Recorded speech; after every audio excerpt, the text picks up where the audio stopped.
بسم اللہ الرحمن الرحیم۔ السلام علیکم ناظرین، پروگرام سجاد میر کے ساتھ میں ہوں احتشام الرحمان۔ ناظرین، آج کا دن 5 جولائی انتہائی اہمیت کا حامل ہے۔ 5 جولائی 1977 کو جنرل پرویز مشرف کی جانب سے ملک میں مارشل لا نافذ کیا گیا اور جنرل ضیاء الحق کی جانب سے، اور اس کے بعد 5 جولائی کے حوالے سے اگر بات کریں آج کے دن تو کارگل جنگ کے hero captain colonel Sher Khan کا آج یوم شہادت بھی ہے۔ اسی موضوع پر سب سے پہلے گفتگو کا آغاز کرتے ہیں۔ اسٹوڈیو میں موجود ہیں سینئر صحافی تجزیہ کار جناب سجاد میر صاحب۔ سجاد میر صاحب السلام علیکم۔ السلام جی۔ سجاد میر صاحب، 5 جولائی 1977 جنرل ضیاء الحق، میرے منہ سے پرویز مشرف نکل گئے، لیکن انہوں نے بھی مارشل لگایا تھا، لیکن ضیاء الحق صاحب کا مارشل لا آپ نے اپنی آنکھوں سے دیکھا ہے۔ کیا وجوہات تھیں؟ ہمارے ناظرین جاننا چاہیں گے کہ جنرل ضیاء الحق نے مارشل لا لگایا۔ دیکھیں، وہ مارشل لا جو تھا ضیاء الحق کا، وہ ایک عوامی تحریک کے نتیجے کے طور پر وقوع پذیر ہوا تھا۔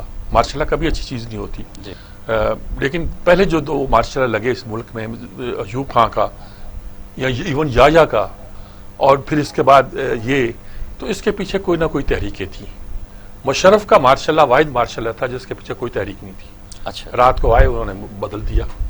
اچھا، جو تحریک تھی اس میں کوئی شک نہیں ہے، وہ ایک جمہوری تحریک تھی۔ میں نے لوگوں کے جذبات اس میں دیکھے ہیں۔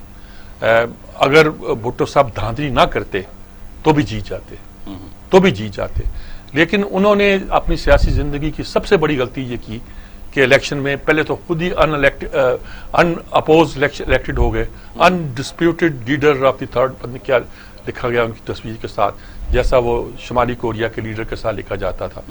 تو اس سے ان کی ساکھ تو خراب ہوئی، اور اس کے بعد جو تحریک چلی، خاص طور پر اس کو لیڈ کیا، بظاہر تو مفتی محمود تھے، لیکن لیڈ کرنے والے جو سامنے تھے وہ اصغر خان تھے۔ اصغر خان نے اتنے بڑے کراؤڈ کھینچے جس کی کوئی انتہا نہیں ہے۔ کراچی میں ایئرپورٹ سے لے کر بنس روڈ تک رات دن کے 1 بجے جہاز پہنچا، رات کے 12 بجے وہاں پہنچے، اور ہم لوگ جو وہاں کوریج کے لیے تھے، ہمارے لیے مشکل ہو گیا تھا کہ پریس کلب جا کے خبر کیسے دیں۔ موبائل تو ہوتے نہیں تھے اس زمانے میں۔ جی جی، تو مجھے یاد ہے کہ ہم نے دیکھا کہ پیچھے سے ٹرین آ رہی ہے، 7 لائن جاتی ہے، ہم جا کے اس ٹرین کا انتظار کرنے لگے کہ ٹرین اسٹیشن پہ کھڑی، اور اس ٹرین پہ بیٹھ کر سٹی اسٹیشن گئے، وہاں سے ٹانگے پہ بیٹھ کر پریس کلب آئے، اور رات کو خوب رونق تھی وہاں۔ یہ اس میں کوئی شک نہیں ہے کہ وہ ایک جمہوری تحریک تھی، اس میں کوئی شک نہیں ہے کہ بھٹو پہ لوگوں کو بہت سے اعتراضات تھے، لیکن اس میں بھی شاید شک کرنا مشکل ہو کہ اگر ری الیکشن بھٹو کرا دیتے تو وہ جیت جاتے، ہو جاتا۔ لیکن ضیاء الحق پاپولر ہوا، اس نے اسلام کا نعرہ لگایا، اور مرد مومن مرد حق ضیاء الحق، بلکہ میں تو کہتا ہوں کہ یہ نعرہ سب سے پہلے میرے منہ سے نکلا ہے۔ اچھا، وہ میں اس طرح کہتا ہوں، کراچی پریس کلب میں ہم جو سن رہے تھے تقریر ضیاء الحق کی شام کے وقت، تو ضیاء الحق کراچی میں ایک نعرہ تھا، فرید الحق صاحب الیکشن لڑ رہے تھے، شاہ فرید الحق JUP کے، فرید الحق مرد حق فرید الحق۔ تو میں نے ایسے چھیڑنے کے لیے وہاں کے ساتھیوں کو خاموشی توڑنے کے لیے کہہ دیا کہ مرد حق مرد مومن مرد حق ضیاء الحق، اس نعرے کو نقل کرتے ہوئے۔ اچھا، کچھ لوگ ہنسنے لگے، کچھ لوگ بڑے سنجیدہ سے ہو گئے، اور بعد میں پتہ چلا کہ یہ نعرہ میں نہیں کہ میرے نعرے لگانے سے پاپولر ہوا ہوگا، اور لوگوں کے ذہن میں بھی ایسا ہی آیا ہوگا، جیسے یہاں تھا میری آن تیری آن، ٹکا خان پنجاب یونیورسٹی میں الیکشن ہوئے تو میری آن تیری آن، حفیظ خان شروع ہو گیا۔ تو اس طرح کے نعرے جو پاپولر ہوتے ہیں اس کے ساتھ کونوٹیشن ایک لوگوں کی بن جاتی ہے۔ اس میں کوئی شک نہیں ہے کہ ضیاء الحق کے دور کے بارے میں اگر اس کو ڈکٹیٹر کے طور پر نہ بھی لیا جائے تو بہت سے لوگوں کو بہت سے اعتراضات ہیں، لیکن بہت سے لوگوں کو یعنی اس سے ہٹ کر کے وہ ایک ڈکٹیٹر تھا، بہت سی اس کے زمانے کی اچھائیاں بھی نظر آتی ہیں۔ کم از کم اس نے جو اس وقت جنگ لڑی روسیوں کے خلاف، وہ سلیقے سے لڑی۔ جو مشرف نے امریکیوں کے ساتھ مل کر جنگ لڑی افغانستان میں، وہ ایک بیہودہ جنگ تھی، اس میں ہم لوگوں کی شریک ہونے کی کوئی تک نہیں تھی۔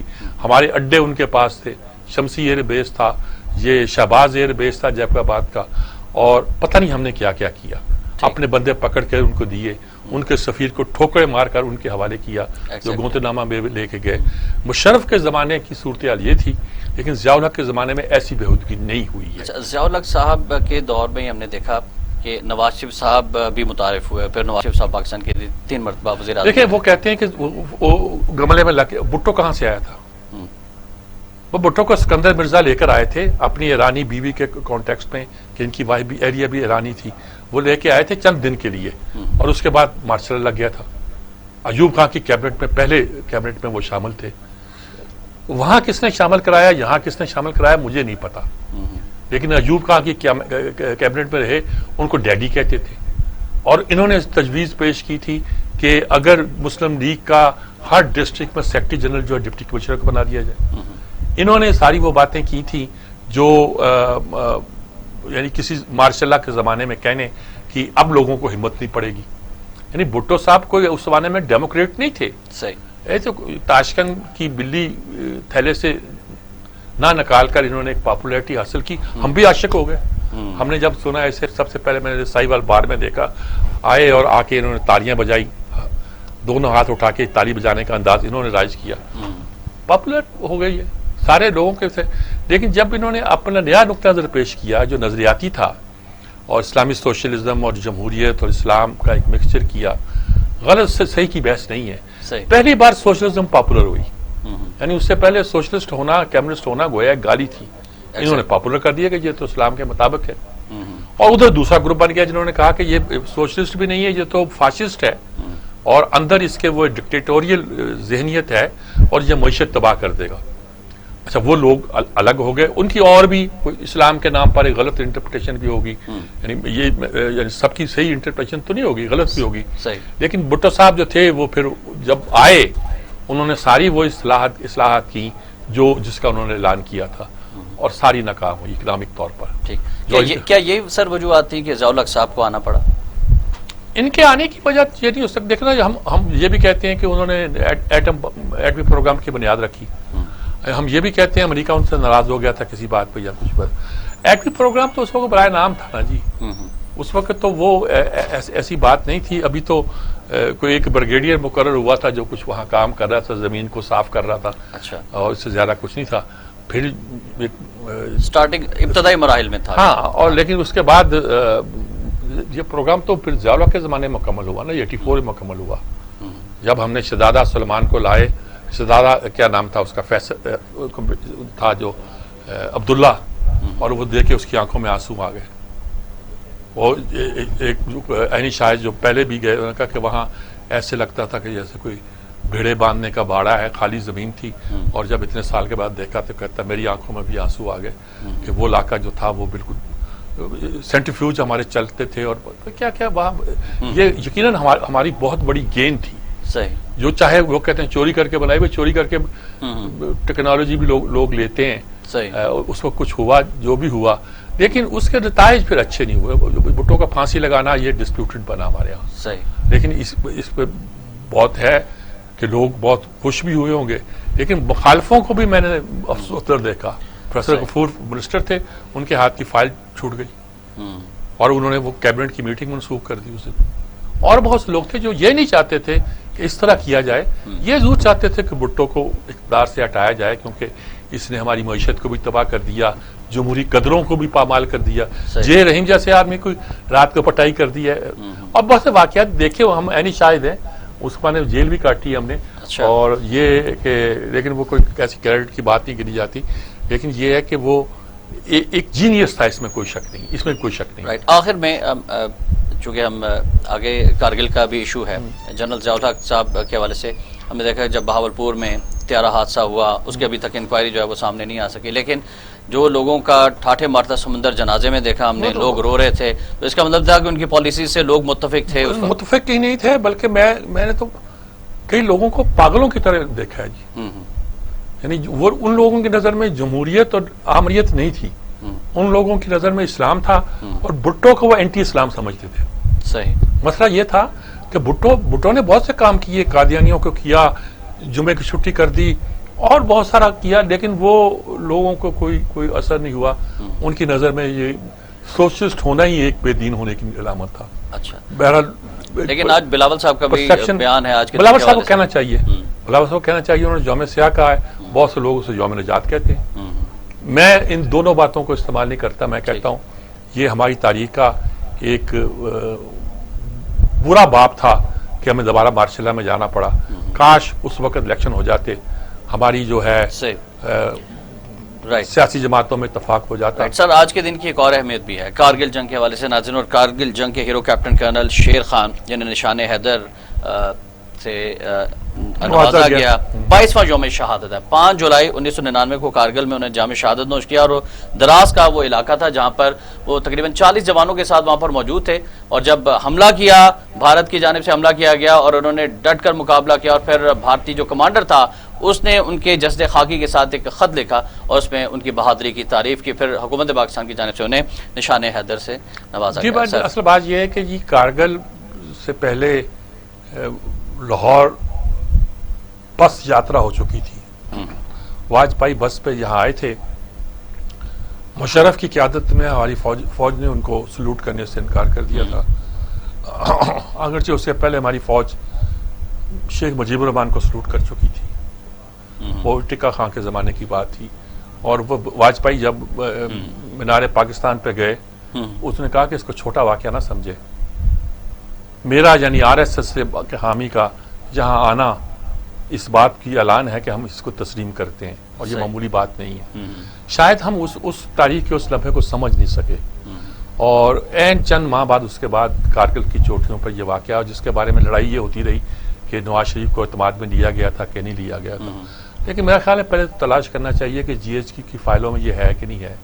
نہ ایئر فورس آن بورڈ تھی, نہ نیوی آن بورڈ تھی, اور یہ کہتے ہیں کہ جو 3 جرنیل اس میں تھے ان کے علاوہ شاید GHQ کی پلاننگ میں کہیں ان کا تذکرہ بھی نہیں تھا. صحیح. اور وہ واقعہ ہوا, اور یہی کہا گیا تھا کہ ہمارے جوان وہاں گئے ہیں. رائٹ. اور وہ ہماری لائٹ انفینٹری تھی, لائٹ ماؤنٹین انفینٹری تھی جو وہاں لڑ رہی تھی. اور جب یہ جنگ کیسے ختم ہوئی, کیا ہوئی, نواز شریف نے کیا کیا, مشرف کیا کہتے رہے. مجھے ایک جرنیل نے جو ان کے بہت دوست ہیں حلفاً یہ کہا ہے, اور یہ کہا ہے کہ اگر آپ یہ مجھے کوٹ کرو گے تو میں مکر جاؤں گا, لیکن حلفاً یہ کہا ہے کہ اس کے بعد مشرف ایک طرح رو رہے تھے. ایک رات میں نے ایسے بھی دیکھا کہ میرا تو سارا کیریئر تباہ ہو گیا.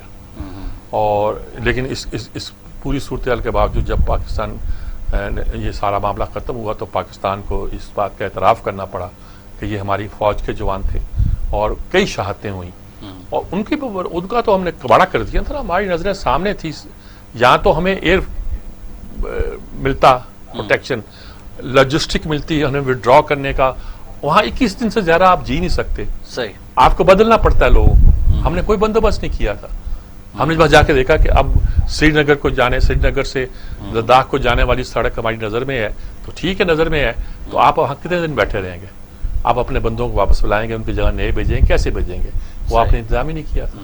اور یہ کہ ایئر پروٹیکشن آپ کو وہاں میسر نہیں تھی, کیونکہ ایئر فورس تو آن بورڈ تھی نہیں. لیکن سر کمیشن بھی بنا ہے کہ اس کی رپورٹ آج تک منظر عام پر نہیں. کمیشن بنا ہی نہیں ایک لحاظ سے. اچھا. صرف جو چند حد تک جو ڈھاکہ کا کمیشن بنا تھا, مدرمان کمیشن, اس کی رپورٹ بھی ہم نے غائب کر دی. کارگل کا کمیشن بن جاتا تو ہمارے ملک کی تقدیر بدل جاتی اور اس کی کوئی رپورٹ آ جاتی. لیکن یہ ہے کہ اس میں پھر ہمیں اعتراف کرنا پڑا اپنے جوانوں کا جنہوں نے چاہتے ہوئی.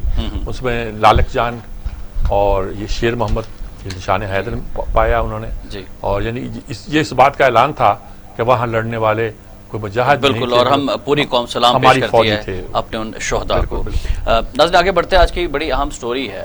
وزیر اعظم پاکستان جناب عمران خان صاحب بلوچستان تشریف لے گئے, اور وہاں پر انہوں نے بلوچستان کے حوالے سے کئی ترقیاتی منصوبوں کا نہ صرف افتتاح کیا بلکہ اعلان بھی کیا ہے. اور سی پیک کے حوالے سے بھی ان کا بیان سامنے آیا ہے کہ پاکستان کی جو ہے وہ معاشی ترقی کی ریڑھ کی ہڈی کی حیثیت رکھتی ہے. دوسری جانب جو انہوں نے میر صاحب سب سے اہم بیان دیا ہے کہ بلوچستان کے عسکریت پسندوں سے بات کرنے کا سوچ رہا ہوں, کیا کہیں گے آپ؟ ہاں بالکل, یہ ٹھیک بات ہے, آپ کی بڑا اچھا سوال ہے اس میں, اور بنیادی سوال ہے. سی پیک تو کا آج کل ہماری سارے حکمران جو ہیں آج کل, اور وزیر مشیر سے لے کر, وہ اس کا چرچا کر رہے ہیں. ان کی 100 سالہ ہے بھی, اور ہماری پروگرس رک بھی گئی ہے. یا سی پیک کی وجہ سے جہاں ہم 6% تک پہنچے تھے اور 7% تک پہنچ چکے ہوتے, وہ سب رک گئی ہے, سب ہارٹ پہ ہے. اب ہم کہتے ہیں ہم نے ری وزٹ کیا, ہم نے یہ کیا ہے, ہم نے وہ کیا ہے, ہم بار بار سی پیک کہہ رہے ہیں. IMF سے بھی ہمیں آنکھیں دکھائی جا رہی ہیں, ہم سی پیک کہہ رہے ہیں. لیکن جب یہ نئی حکومت آئی تھی, یہ بالکل لگتا تھا سی پیک کو رول پیک کرنے کے لیے اور IMF کے ساتھ دستے سوال دراز کرنے کے لیے آئی ہے. میں اس وقت آن ریکارڈ ہوں, اچھا, لکھنے میں بھی بولنے میں بھی, کہ صاحب یہ مسئلہ یہ ہو رہا ہے. سی پیک آج تو کریڈٹ لیا جا رہا ہے. آپ کریڈٹ لیا جا رہا ہے, لیکن 30 سال کیا کیا ہے. رائٹ. اچھا سر، مجھے بتایا کہ بریگیڈیئر عمران ملک صاحب ہمارے ساتھ ٹیلیفون لائن پر، انہوں نے ہمیں جوائن کیا ہے. جی، بریگیڈیئر عمران صاحب سے ہم ذرا اس بات پہ سوال کرتے ہیں، اور یہ بنیادی سوال انہی سے پوچھنے کا ہے، ایسے ہی لوگ جواب دے سکتے ہیں. السلام علیکم بریگیڈیئر صاحب. جی وعلیکم السلام صاحب. بریگیڈیئر صاحب، یہ انہوں نے کہا کہ عسکریت پسندوں سے جیت ہوگی، یعنی وہ لوگ جو کہ برسوں سے بلوچستان میں لڑ رہے ہیں اور غیر ملکوں میں بیٹھ کر ان کو فنڈنگ بھی ہو رہی ہے، اور ہماری فوج کے کئی جو شہید بھی ہوئے ہیں، اور وہاں پوری بلوچستان میں ایسی صورتحال ہے کہ بالکل ایک کیفیت ایمرجنسی ہے. ایسی صورت میں مذاکرات پہلے بھی اعلان ہوتا رہا ہے کہ ہم کنٹیکٹ میں ہیں، ہم مری کے کنٹیکٹ میں ہیں، فلاں کے کنٹیکٹ میں ہیں، فلاں کے ہیں، سوئٹزرلینڈ میں ہمارا رابطہ ہے، ان کے راہ سے رابطے ہیں. یہ ساری خبریں آتی ہیں. آپ کیا کہتے ہیں کہ ہم کیا کر سکتے ہیں؟ کیا عسکری پسندوں سے بات چیت کرنا ہمیں سوٹ کرتا ہے، ہمارے فائدے میں ہے؟ اگر ہے تو کیسے ہوگا یہ ممکن؟ بہت نوازش امیر صاحب آپ نے پروگرام میں شامل کیا. دیکھیں، میرے خیال میں پرائم منسٹر عمران خان نے جو بات پہلے کی تھی طالبان کے بارے میں اور افغانستان کے بارے میں کہ اس ٹیررزم کا کوئی ملٹری سولوشن نہیں ہے، اور وہ بات ان کی بہت حد تک سچ ثابت ہو گئی. 2 دہائیاں لگی، اس میں 20 سال لگے، جتنے بھی سال لگے اس میں. تو اب شاید وہ اسی سے لیڈ لیتے ہوئے وہ یہ چاہ رہے ہیں کہ جو ڈسیڈنٹس ہیں بلوچستان کے اندر، یا مسکرینٹس ہیں، یا جو بھی آپ ان کو کہنا چاہیں، دہشت گرد ان کو آپ کہنا چاہیں، تو ان کے ساتھ بھی بات چیت ہونی چاہیے. میں بات چیت کے حق میں ہوں، مگر اس میں ایک بہت بڑی کنڈیشن ہے، اور وہ کنڈیشن یہ ہے کہ ریاست جو ہے یہ کبھی ویکر پوزیشن سے یا برابری کی پوزیشن سے آ کر بات نہیں کرتی. ٹھیک ہے. ریاست ہمیشہ اسٹرانگ پوزیشن سے بات کرتی ہے، جہاں پہ وہ ان کی بات سنے گی، مگر وہ ڈیسائیڈ جو کرے گی وہ ریاست کرے گی. اور میرے خیال میں اگر پاکستان کی ریاست جو ہے وہ ایک اسٹرانگر پوزیشن آف نیگوسیشن سے بات کرتی ہے تو پھر تو اس میں کوئی حرج نہیں ہے. اور دوسری بات یہ ہے کہ کیوں حالات زیادہ اس طرف مائل ہیں کہ یہ بات چیت کی جائے، کہ اب بلوچستان کے جو اپنے اندرونی حالات ہیں وہ بہت مختلف ہیں. پہلے بلوچستان کے اندر کوئی ترقی ہوئی نہیں تھی، کوئی پروجیکٹس نہیں تھے، کوئی کسی قسم کی ڈیولپمنٹ نہیں تھی وہاں پر. مگر اب سی پیک کے آنے سے اور پھر سارے جو سڑکیں بن رہی ہیں، کمیونیکیشن نیٹ ورکس بن رہے ہیں، پھر گوادر پہ اتنی زیادہ توجہ دی جا رہی ہے، اتنا وہاں پہ ڈیولپمنٹ ہو رہی ہے. تو اب وقت آ گیا ہے میرے خیال میں کہ پاکستان ان لوگوں سے بات کرے اور ان کو ایک اسٹیٹ ڈیولپ کرے ان لوگوں کی پاکستان کے اندر. اور پاکستان کے اندر جب اسٹیٹ پیدا ہوگی تو ود ان پاکستان ان کی ایک پولیٹیکل اور ایک اکنامک اسٹیٹ ہونی چاہیے کہ پاکستان کا حصہ بننے کے لیے. جب آپ ان سے بات کریں گے تو وہ پولیٹیکل اسٹیٹ خود وجود میں آ جائے گی. جب آپ ان کو انہی جگہوں پہ جو بھی یہ اسپیشل اکنامک زونز بن رہے ہیں وہاں پہ آپ ان کو دیتے ہیں، نوکریاں ان کو ملتی ہیں وہاں پہ، پھر یہ جو کامیاب جوان اور یہ دوسری جو اسکیمز جو چل رہی ہیں ان کے ذریعے آپ ان کو انٹرسٹ فری لونز دیتے ہیں کہ اپنے یہ کاروبار شروع کریں، اپنے کام شروع کریں. تو اس میں یہ ہوگا کہ ان کی ایک اکنامک اسٹیٹ ڈیولپ ہو جائے گی اپنے ہی علاقے میں رہ کر، اور اپنا ایک فیوچر جو ہے اس کو سیکیور کرنے میں جب ان کو نظر آئے گا کہ یہ سیکیور کر سکتے ہیں تو ظاہری بات ہے کہ وہ پھر بلوچستان میں ہی جانا پسند کریں گے. اور ایک اور بات یہاں پہ کہ پاکستان فوج نے ایک بہت بڑا کام یہ کیا ہے کہ بلوچستان سے بہت زیادہ تعداد میں ریکروٹمنٹ ہوئی ہے. اور یہ ریکروٹمنٹ ہوئی ہے نہ صرف یہ کہ سپاہی رینک میں مگر آفیسر رینکس میں یہ بہت. اور میرے خیال میں ایک کورس چھوڑ کے یا 2 کورسز چھوڑ کے پیچھے جو کورس پاس آؤٹ ہوا ہے پی ایم اے سے اس میں تقریباً 54 آفیسر جو ہیں وہ بلوچستان سے ہیں. تو اب یہ آپ دیکھیں کہ ایک بلوچستان میں ایک جو پاکستان کے اندر اور ایک اکنامک اور ایک پولیٹیکل اسٹیٹ جو ہے وہ پیدا ہو رہی ہے، اور اس کو میرے خیال میں لے کر آگے چلنا چاہیے. اور مگر ایک بات پھر میں یہ کہوں گا کہ جب بھی ریاست ان کے ساتھ بات کریں وہ فرام اے اسٹرانگر پوزیشن کریں. تو بالکل آپ ٹھیک کہتے ہیں. اس سے پہلے بھی ایک بار ہوا تھا جب افغانستان میں مجاہدین کی حکومت آئی طالبان سے پہلے، تو بہت سے لوگ جو کہ افغانستان بھاگ گئے تھے انہوں نے مذاکرات کر کے پورے جہازوں میں مویشیوں سمیت واپس آئے تھے. میں جنرل شروف کو جانتا ہوں، خاص طور پر کراچی میں اس کی شام کی محفلیں ہوتی تھی. جلال آباد میں جب مجمع نے گھیرا اس کو تو اس نے پاکستانی سفارت خانے نے کہا کہ یہ ہمارا شہری ہے، اس کو کچھ نہ کہا جائے، اس کو بچایا جائے. لیکن جب اس کے بعد اسے پوچھا گیا، اس نے کہا میں علاج کے لیے دلی جانا چاہتا ہوں. دلی سے واپس وہ کراچی آیا، اپنے ملک نے اس کو سہارا دیا، اور اس کی شامیں میں نے دیکھی ہیں کیسی اداس ہوتی تھی اور کیسے وہ اسے بناتا تھا. کیا ہم بار بار یہ تجربہ جو کر رہے ہیں اس کو پرماننٹ نہیں کر سکتے کہ وہ لوگ پرماننٹ سیٹل ہو جائیں، ہر ایک واقعے کے بعد وہ باہر نہ جائیں اور ان کو یقین آ جائے کہ ان کی سرزمین پاکستان ہی ہے، افغانستان یا کوئی اور دھرتی نہیں ہے؟ میرے خیال میں آپ کی بات بالکل صحیح، آبزرویشن 100% صحیح ہے، اور وہ اسی صورت میں ہو سکتی ہے کہ ان کی ایک اکنامک اور ایک پولیٹیکل اسٹیک ڈیولپ ہو پاکستان کے اندر، اور وہ بات چیت کے تھرو ہی ہو سکتی ہے. ایک اور بہت امپورٹنٹ بات یہ ہے کہ جب ہم ان سے بات چیت بھی کرتے ہیں، اس کے ساتھ ساتھ ایک پیرالل میں ایک اور ایفرٹ جانا چاہیے کہ ان کے اوپر جو ہندوستان کی گرپ جو ہے یا انفلوئنس جو ہے اس کو بھی نگیٹ کیا جائے، ان کو آہستہ آہستہ اس کے چنگل، ہندوستان کے چنگل سے ان کو چھڑایا جائے. اور یہ جب دونوں ایفرٹس ہوں گے ساتھ ساتھ، ایک بات چیت کا، ایک ان کا اپنے علاقے میں ان کو سیٹل کرنے کا اور ان کے ایک اسٹیٹس ڈیولپ کرنے کا، اور دوسرا جو انڈین انفلوئنس ہے اور انڈین پریشر جو ہیں ان کو نگیٹ کرنے کا، تو میرے خیال میں یہ پاکستان کے لیے بہت بہتر ہو سکتا ہے. اور اگر یہ ہو جائے تو پھر سی پیک کا اور بلوچستان کا اور پاکستان کا مستقبل روشن ہے. اگر جنگ ہی کرنی ہے میر صاحب، آخری بات، اگر جنگ ہی کرنی ہے ان کے ساتھ تو وہ آپشن تو ہمارے پاس ہر وقت ہے. ٹھیک بات ہے. اگر یہ مذاکرات بات چیت اگر فیل ہو جاتی ہے تو وہ آپشن تو پھر بھی ہم استعمال کر سکتے ہیں. تو میرے خیال میں اس کو اپنے کیا کرنا چاہیے، کٹی میں رکھ کر ان سے مذاکرات کرنا چاہیے. ہماری سابقہ حکومتیں بھی کہتی رہی ہیں، رحمان ملک انٹرویو دیتے رہے ہیں کہ میرا فلاں جگہ رابطہ ہے، فلاں جگہ رابطہ ہے. اب ہمیں سیریسلی اس بات پہ کام کرنا چاہیے، ان لوگوں کو مین اسٹریم میں لانے کی کوشش کرنا چاہیے.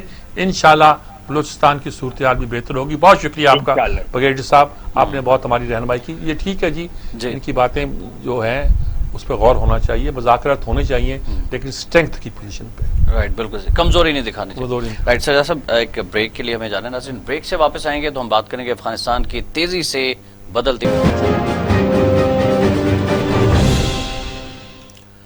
Welcome back. ناظرین، افغانستان کے حوالے سے ہم اگر بات کریں تو افغانستان میں طالبان کی پیش قدمی تیزی سے جاری ہے اور افغان فورسز بدستور ہتھیار ڈال رہی ہیں. بدخشاں میں ہتھیار ڈالیں 1000 فوجی جو ہے ازبکستان پناہ کے لیے چلے گئے ہیں. دوسری جانب قطر میں موجود طالبان کے ترجمان سہیل شاہین نے کہا ہے کہ انخلاء کے مکمل ہونے کے بعد کوئی غیر ملکی افواج اور فوجی کانٹریکٹرز ملک میں نہ رہیں، لیکن انہوں نے یہ بھی اعلان کیا ہے کہ ہم کسی غیر ملکی سفارتکار کو، سفارتی عملے کو کچھ نہیں کہیں گے. میر صاحب، اصل میں مجھے کہا جا رہا ہے کہ امریکی سفارت خانے کی حفاظت کے لیے 600 افراد وہاں رہیں گے اور وہ ہائیسٹ ٹرینڈ لوگ ہیں، ہمارے کمانڈو سے بھی زیادہ کی ٹرینڈ، وہ مارینز نہیں، اس سے بھی آگے کی بات ہوتی ہے.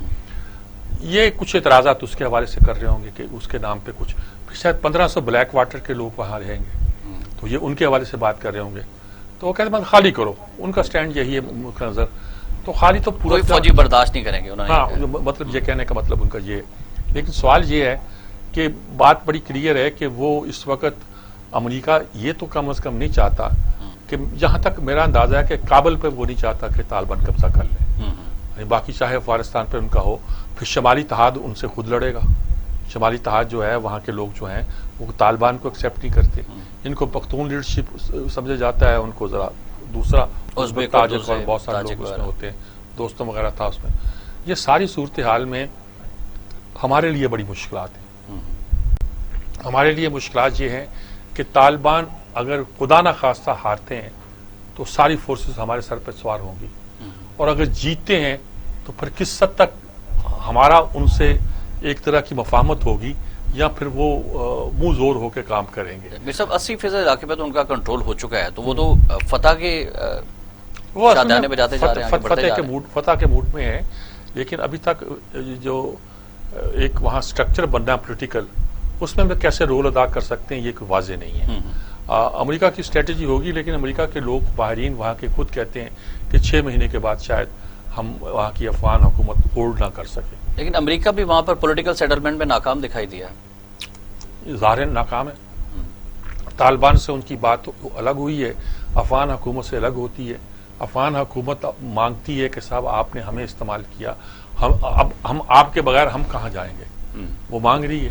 امریکہ کے اندر یہ تصور پیدا ہو گیا ہے کہ لازمی نہیں کہ ہم دوسرے ملکوں کی اکانومی کو بہتر کرنے کے لیے یا ان کی جس سے وہ کہتے ہیں نیشن بلڈنگ کے لیے ہم اپنے ٹیکس پیئرز کا پیسہ استعمال کریں. عمران خان صاحب نے سر کہا ہے کہ سینٹرل ایشیا کے ساتھ تجارت متاثر ہوگی اگر افغانستان میں انتشار ہوتا ہے. ظاہر ہے کہ یہ سینٹرل ایشیا کا راستہ جاتا ہے افغانستان سے، اور اگر افغانستان میں کیاس رہے گا تو جو ہماری تاجکستان، ازبکستان، کرغزستان، آذربائیجان کا راستہ تو ذرا وہ بھی بن سکتا ہے، جہاں ان علاقوں میں جو تجارت ہے اس پہ اثر پڑے گا. چین ابھی تجارت کرتا ہے تو وہ ایک کوریڈور ہے جو قازقستان سے نکل کے ادھر جاتا ہے، ان کے قازقستان میں خاصے اثرات ہیں. اب ہمارا جو خواہش ہے کہ ہم اس کے راستہ ایک ہی ہے جو افغانستان سے جاتا ہے، اور یہ راستہ اس وقت تک ہمارے لیے سیف نہیں ہے جب تک وہاں ایک امن کی صورتحال نہ ہو. اچھا، ایک اور ہم بیان بھی ہے، بریگیڈیئر محمود شاہ صاحب بھی ہمارے ساتھ ٹیلی فون لائن پر ہیں، اور سوال آپ ہی پوچھے گا کہ افغانستان میں سب سے بڑا لوزر بھارت ہے، عمران خان صاحب کی جانب سے کہا گیا. بریگیڈیئر صاحب بھی ہمارے ساتھ ٹیلی فون لائن پر. ٹھیک ہے، لوزر بھارت ہے. انہوں نے اس معنی میں کہا کہ اس کی انویسٹمنٹ ہے وہ اب بیل منڈے چڑھنے والی نہیں، اس معنی میں کہا. لیکن بریگیڈیئر صاحب سے پوچھتا ہوں کہ وہ ان کی رائے کیا ہے. السلام علیکم بریگیڈیئر صاحب. وعلیکم السلام سجاد صاحب. بریگیڈیئر صاحب، ہم بس افغانستان کی صورتحال کی بات کر رہے ہیں، اس وقت کیا نظر آتی ہے؟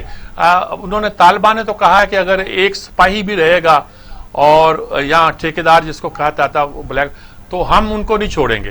لیکن یہ ہے کہ کسی سفارتکار کو کچھ نہیں کہیں گے.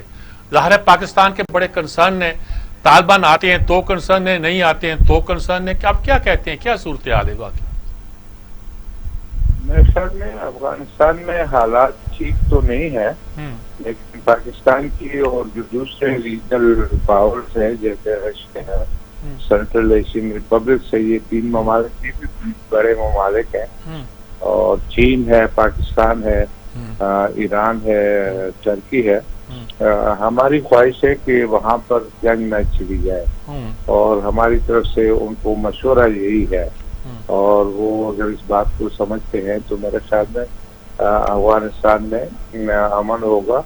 تھوڑے بہت جو ہے آج کل مشکلات نظر آ رہی ہیں، لیکن میرے خیال میں یہ ممالک جو کہ ایکچولی چاہتے ہیں کہ افغانستان میں امن ہو، میرے خیال میں اپنے مخلص کوششوں کی وجہ سے اس صورتحال کو روک سکتے ہیں.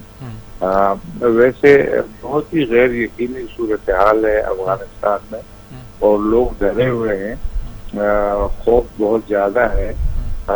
اس طرح کے حالات میں ہوتا ہے کیونکہ انہوں نے کوئی 20 سال یہاں پر امریکہ جیسا پاور تھا تو ابھی وہ نہیں ہے، تو وہ کانفیڈنس وہ محسوس نہیں کرتے. ابھی میرے خیال میں کل ہی جو قندھار کے گورنر ہیں خانزادہ صاحب، انہوں نے کہا ہے کہ اگر طالبان آتے ہیں تو وہ قندھار صوبہ ان کے حوالے کر دیں گے. حالانکہ طالبان ادھر ابھی کسی سائڈ سے بھی نہیں آئے. تو اسی طریقے سے کچھ ہمارے پارٹنر کے ساتھ کچھ فوجی ہے، انہوں نے جو پیچھے گاؤں ہیں ان کو سرنڈر کر دیا ہے بغیر کسی وجہ کے. تو یہ خوف ضرور ہے. میں سمجھتا ہوں کہ پاکستان کی خواہش ہے اور مشورہ ہے طالبان کو کہ وہ کابل کے اوپر قبضہ نہ کریں. میرے خیال میں شاید وہ احتیاط سے کام لیں گے، اور ایک دفعہ یہ خوف کی فضا جو ہے تھوڑی سی ختم ہو تو افغانستان میں کوئی کلیئرٹی، کوئی وضاحت نظر آئے گی. یہ آپ نے ٹھیک کہا کہ وہ احتیاط سے کام لیں گے. میرا خیال میں کچھ لوگوں کی رائے یہ ہے کہ اب طالبان سمجھ گئے ہیں کہ وہ ایک جسے وہ اسلامی جمہوریہ یا جو کیا نام دیتے تھے اسلامی مملکت جو ہے وہ وہاں قائم نہیں کر پائیں گے، تو وہ کمپرومائز کریں گے، کسی نئے کانسٹیٹیوشنل فریم ورک پر ایگری کر جائیں گے. لیکن شاید یہ جو فریم ورک موجود ہے اس پہ وہ ایگری نہ کر پائیں. تو اس سلسلے میں کوئی کام ہوگا یا کیا نظر آئے گا آپ کو؟ جی بالکل، میرے خیال میں طالبان جو ہے ابھی ان کے پاس قوت زیادہ ہو گئی ہے، کیونکہ جو زیادہ فوج کے لوگ تھے انہوں نے سرنڈر کیا ہے، اور ان کے ویپن بھی ان کے ہاتھ آئے ہیں، ان کی گاڑیاں بھی آمد کار کافی ساری ان کے قبضے میں آئی ہیں. تو ان کی جو فوج ہے یا ان کی جو طاقت ہے اس میں ڈیفینیٹلی اضافہ ہوا ہے. لیکن یہ بھی چینج ہے کہ طالبان پہلے جو موجودہ افغان گورنمنٹ ہے ان سے بات چیت پہ تیار نہیں تھی، لیکن ابھی انہوں نے خود ہی افغان حکومت کو پیشکش کی ہے کہ وہ بات چیت کرنا چاہتی ہے، اور میرے خیال میں یہ تھوڑا سا چینج ہے، اور میرے خیال میں جو جس کے پاس قوت ہو اس کو کانفیڈنس ہوتی ہے، تو میرے خیال میں وہ اس کانفیڈنس کو رکھے اور قوت سے کسی جگہ کے اوپر قبضہ کرنے کی کوشش نہ کرے۔ میرے خیال میں اس سے جو باقی اسٹیک ہولڈرس ہیں، میرے خیال میں وہ انکریج ہوں گے کہ وہ بات چیت کے لیے بیٹھ جائے، ورنہ ابھی فی الحال تو خوف کی فضا ہے، میں سمجھتا ہوں افغانستان میں۔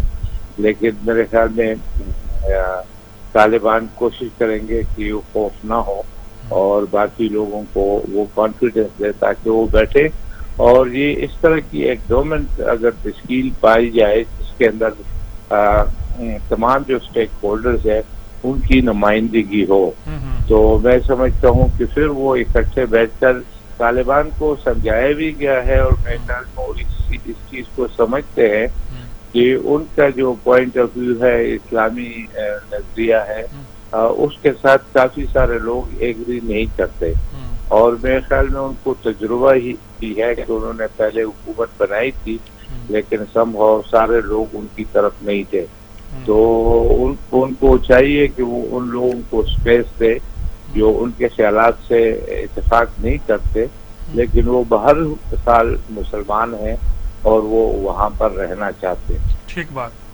بہت شکریہ آپ کا بریگیڈیئر محمود شاہ صاحب، بہت شکریہ آپ کا، بہت انہوں نے کلیئر بات کی کہ چونکہ فاٹا کے رہے ہیں سیکٹری طرح کے ایڈمنسٹریشن کے ہماری طرف سے اور ان معاملہ کو جانتے ہیں، اس لیے ان کی بہت نظر ہے گہری اس معاملے میں۔ پاکستان نے طالبان امریکہ مذاکرات میں اہم کردار ادا کیا، اب متحارب دھڑوں کو اکٹھا ایک پیج پر لانے کے لیے کوئی کردار ادا کر سکتا ہے امن کے لیے؟ اس میں کچھ تھوڑا بہت پرابلم ہے، ہم پہ شمالی تاج والے زیادہ نہیں ہمارے قریب۔ کہا جاتا ہے کہ پچھلے دنوں پاکستان کے سفارت خانے نے ان کو خاصا ون اوور کرنے کی کوشش کی تھی۔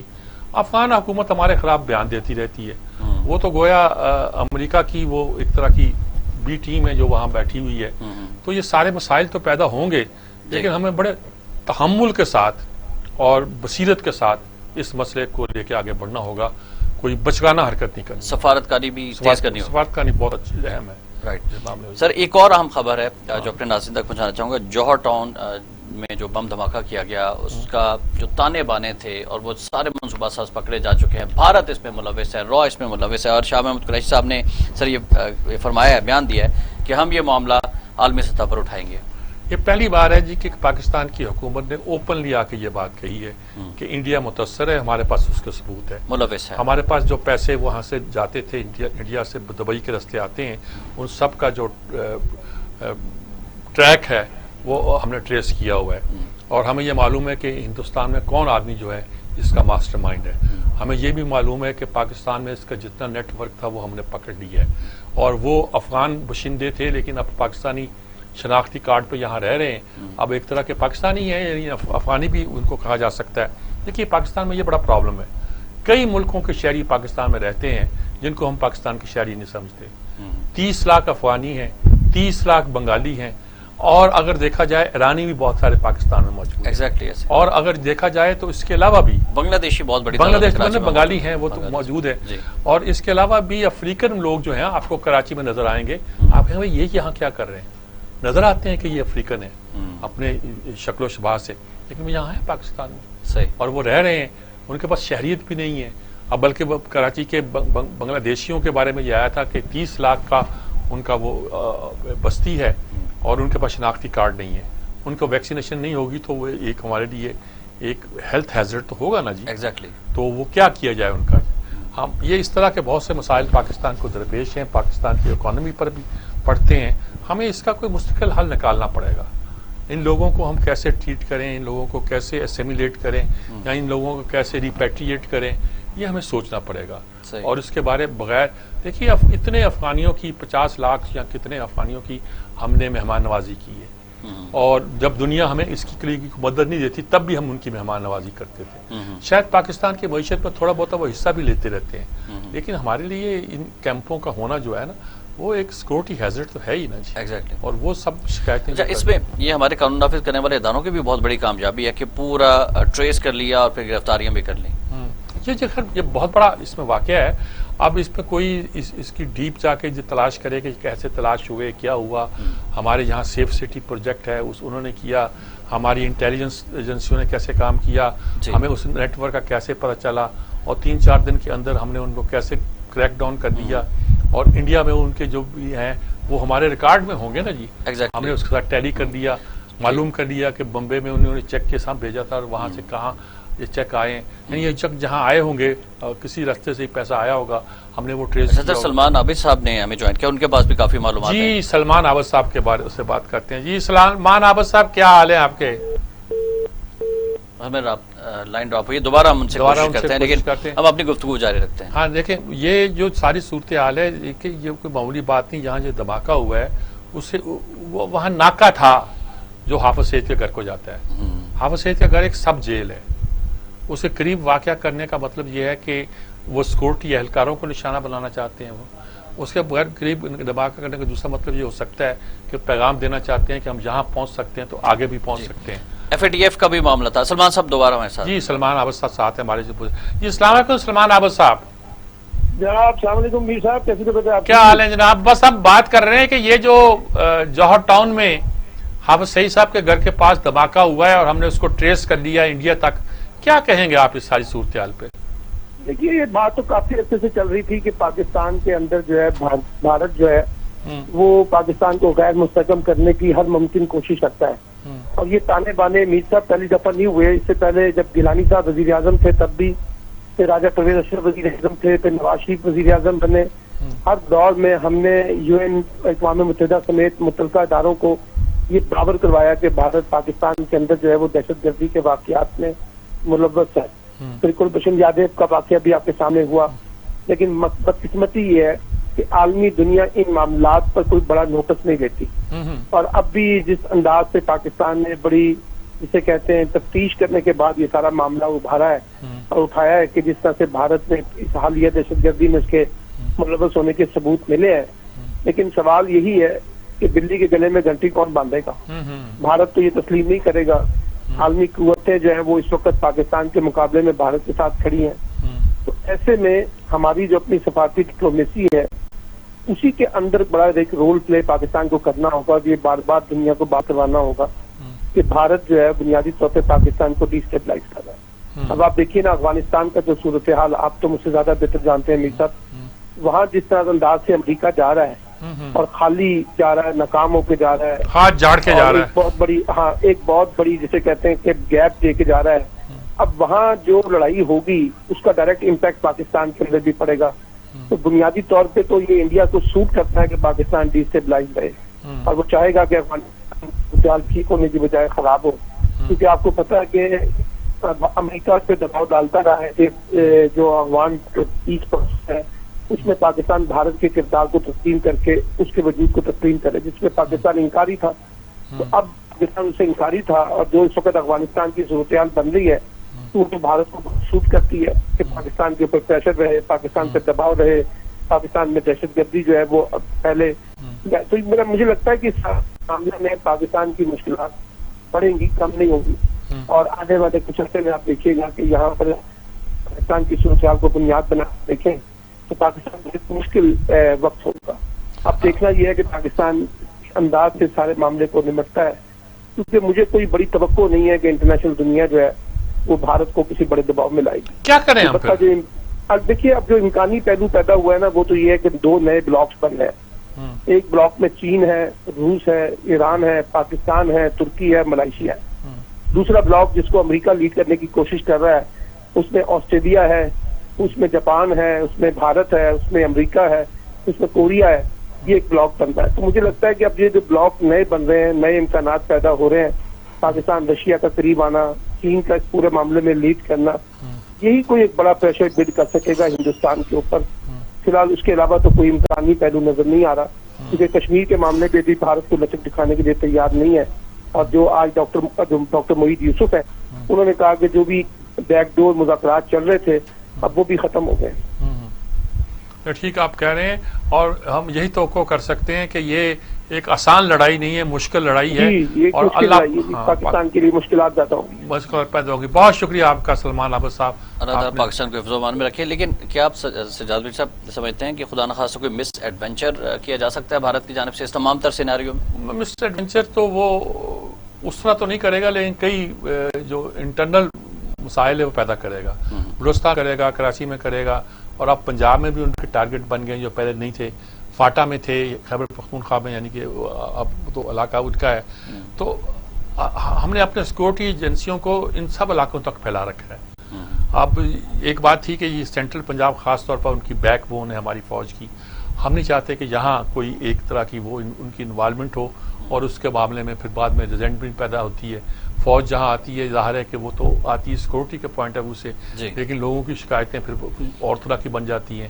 ایک آدھ مجرم پکڑا جاتا ہے، وہ کہتے ہیں جی شریف شہری کو پکڑ لیا، پھر جو پروپیگنڈا مشینری ہوتی ہے وہ اور آگے بڑھ جاتی ہے. صحیح. اللہ نہ کرے کہ ہمیں یہ سارے معاملات کو پھیلانا. اچھا سر، پروگرام کا آخری حصہ ہے، اس میں ہم بات کر لیں گے ایک تو پی ڈی ایم کے حوالے سے، دوسرا آزاد کشمیر کے الیکشن بھی ہونے جا رہے ہیں. شہباز شریف صاحب کی جانب سے یہ بیان سامنے آیا کہ وہ بھی مریم نواز صاحبہ کے ساتھ میدان میں اتریں گے اور موٹیویٹ کریں گے لوگوں کو تاکہ وہاں پر مسلم لیگ نون کامیاب ہو سکے. اصل میں دیکھیں یہ جو سوات کا تھا یہ بھی ایک ٹرائل تھا ایک طرح کا کہ پیپلز پارٹی کے بغیر جلسہ کیسے ہوتا ہے. تو پتہ چلا جی کہ سندھ تو الگ بات ہے، سندھ سے باہر پیپلز پارٹی کے بغیر یہ دو فضل الرحمان اور نون لیگ مل کے بڑا اچھا جلسہ کر سکتے ہیں. اور مریم بھی نہیں تھی تو پارٹی کے نام پہ بھی لوگ آگے شہباز شریف کو سننے کے لیے. لیکن جو اب کراچی میں جلسہ کرنا ہے وہ بھی امپورٹنٹ ہے. وہ اس لیے امپورٹنٹ ہے کہ کراچی میں پیپلز پارٹی کا جلسہ کرنا تو ایک نیگیٹو بات ہے نا. آپ نے نیگیٹو فورسز کے ساتھ کراچی میں جلسہ کیا ہے. اب اس کے بغیر آپ کراچی میں جلسہ کریں گے، اگر لوگ دوسری پارٹیاں آپ کو سپورٹ کرتی ہیں تو یہ آپ کی وکٹری ہوگی. بڑا امتحان ہوگا. ہاں امتحان ہوگا. اب دوسری بات یہ ہے کہ پی ڈی ایم میں مریم نواز کیا کرتی ہے، فلاں کیا کرتا ہے. اس کی جو بحث تھی وہ اگر کشمیر میں انہوں نے کہا کہ مریم الگ جا رہی ہے، شہباز شریف انہوں نے کہا ہم بھی آ رہے ہیں. اگر یہ اکٹھا امیج پیدا ہو جاتا ہے تو میرے خیال میں یہ بڑی پازیٹیو بات ہوگی. اور یہ نہیں ہے کہ یہ حکومت کا تختہ فوراً الٹ دیں گے، لیکن اپوزٹ مضبوط ہو تو جمہوریت کے لیے اچھا ہی ہوتا ہے. اور اللہ کرے کہ ہم جمہوریت کی گاڑی کو بہتر طریقے سے. لیکن پیپلز پارٹی کی نظریں تو اب امریکہ کی طرف ہیں. بلاول صاحب پیپلز بھی پارٹی کی نظریں امریکہ پر ہیں، انہوں نے اپنی جاری سیاست جو ہے بالکل سندھی سیاست کر دی ہے. اور میرا نہیں خیال ہے کہ کچھ بیانات ایسے ہیں جو بلاول کو دینے چاہیے تھے. وہ بلاول شاہ دیتے رہتے، دوسری ان کی لیڈرشپ صوبائی دیتی رہتی، اور یہ کہنا کہ پنجاب پانی پی گیا ہے، کھا گیا ہے، گیس کھا گیا ہے، فلاں ہو گیا. تو سر آپ نہیں سمجھتے کہ اس کا پنجاب کے عوام پر بڑا نیگیٹو امپیکٹ ہوا؟ پیپلز پارٹی سے متعلق جو ہے وہ پہلے ہی نفرت وہ تھا. توقع یہ تھی کہ زرداری کے بعد جب بلاول آئیں گے تو بہت سے لوگوں کو پیپلز پارٹی کے والوں کو توقع تھی کہ ہم اسے پنجاب میں ریوائیو کر سکیں گے. لیکن وہ اب بہت مشکل ہو گیا. اب مشکل ہو گیا جی. اب تو ایسا لگتا ہے کہ سگڑ کے صرف سندھ تک ہی محدود ہو کر رہ گئے، محدود ہو کے رہ گئی، اور یہ کوئی اچھی بات نہیں ہے. ہم چاہتے ہیں کہ پارٹیاں جتنی سے جتنی نیشنل لیول پہ بنے اتنا ہی اچھا ہے. اگر ان کے سٹیک یہاں بھی ہوں گے، خیبر پختونخوا میں بھی ہوں گے تو ایک بہتر صورتحال پیدا ہوگی. سر آخر میں آپ کے کلوزنگ ریمارکس؟ کلوزنگ ریمارکس یہی ہے جی کہ پاکستان اس وقت خاصی مشکل صورتحال میں ہے، افغانستان کی وجہ سے خاص طور پر. اور ظاہر ہے کہ جو نئی صورتحال پیدا ہو رہی ہے چین کے ساتھ، بلوچستان میں بھی، اور جیسے کہ سلمان آپ نے کہا خطے کے سارے ممالک کے ساتھ، ہمیں اس پر گہری نظر رکھنی چاہیے. پاکستان ایک بہت بڑی تبدیلی سے گزر رہا ہے اور ہم غفلت نہیں کر سکتے. بہت شکریہ سجاد میر صاحب. ناظرین پروگرام آپ نے ملاحظہ فرمایا. شام الرحمان کو اجازت دیجیے گا. اللہ حافظ.